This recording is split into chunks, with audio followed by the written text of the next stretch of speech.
Greetings everyone, I am Sister Lilia and welcome to my armory. So with both the ministorum priest and navigator from Blackstone Fortress going on pre-order today, I figured let's actually share my thoughts on the models. Now I will be doing a bigger review during the week on Combat Arena Lair of the Beast, which is where I got these models from along with the rest of the cohort from Blackstone Fortress, which came first. So, these are wacky sculpts. As named characters, they are pretty decent models. Thaddeus here perfectly encapsulates the ministorum, being overarmed and overarmoured and bloated to all heck. Now, I'm not fat shaming the guy, but like, look at him. He's kind of bloated here. And the navigator is a thin husk,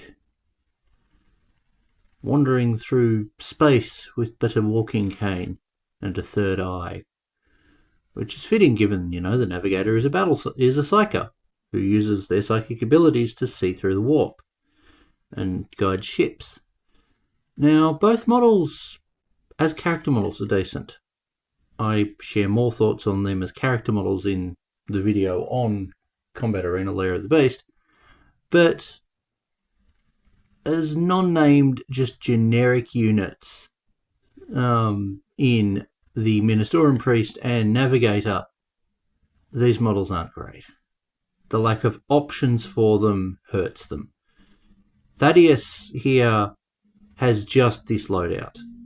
The only other option you can run a ministorum priest as, by my understanding, and I need to go back and read the leaked datasheet, or the index card, the datasheet cards, is as a ministorum priest with Vindicator, which is the model I'm holding up in the background now, which is Pious Vaughn from the same game. Pious Vaughn is a decent sculpt and has been out for a couple of months now. I think Pious Vaughn got released alongside the Sisters Codex or slightly after. But yeah,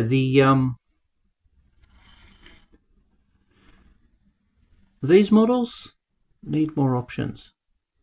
The ministorum priest, especially when you look at the past of ministorum priests with the various options they've had across editions, ranging from things like plasma guns and eviscerators through to more basic equipment like chainswords and las pistols. Now, why you would take, in all honesty, with the way the Imperial Agents Index Codex works, you're swapping out this model to run that model,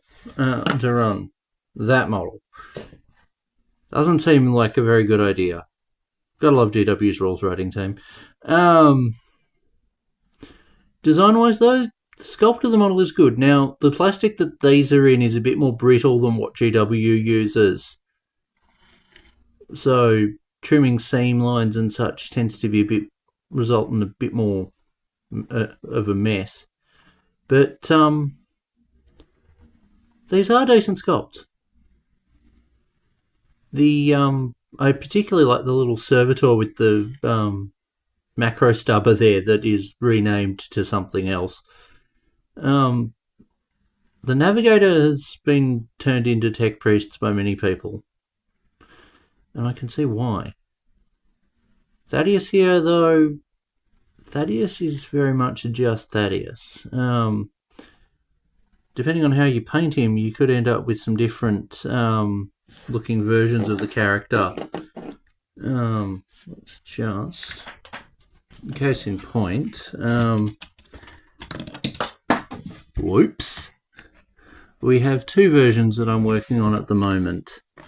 We've got the one that's on a base, which is nearly finished but wasn't finished enough to use for this video's main subject. And I've got one that I've converted a little bit to use as a character on top of a model. It should be noted that after that fall, nothing on Thaddeus broke. It should be mentioned, though, that some of the details on Thaddeus can get lost in painting. I had trouble when painting this one to keep track of the actual eye shape on the book because of the way that the book's designed. Let's actually just turn that light off. Oh wow, that's actually better lighting. Whoops. But yeah, the actual eye shape got lost under the primer, and this one's eye shape barely didn't. As sculpts go, they're decent. In all honesty, if you can find a copy of Lair of the Beast, it'll cost less than buying the two of them separate. That's what I've seen copies going for as low as the price of one of these retailing in Australia, at least I think one of these. I haven't actually looked at the web store at the time of recording. I'll put the actual retail price for Australia on screen. But yeah, these are decent enough models. Would I say to get them? If you want to run them, go for it. The Navigator could be real fun with a unit of Navy breaches or the Rogue Trader Entourage. The ministorum priest can seemingly join most of the things in most units in the Codex, apart from I think Deathwatch and Grey Knight squads. But why would a priest be with Grey Knights? Grey Knights would look at the priest as like, you're potentially a heretic. But yeah, it's a decent model. If you want it, go for it. But if you can, find it somewhere cheaper. Anyway, thanks for watching. I'll be back with more. Hopefully my third episode of Melee and the Mechanicus will go live tonight, or should I say will be live streamed tonight, because I'm playing that through stream. Anyway, thank you guys for watching. I hope you enjoyed, and I will be back later. Bye.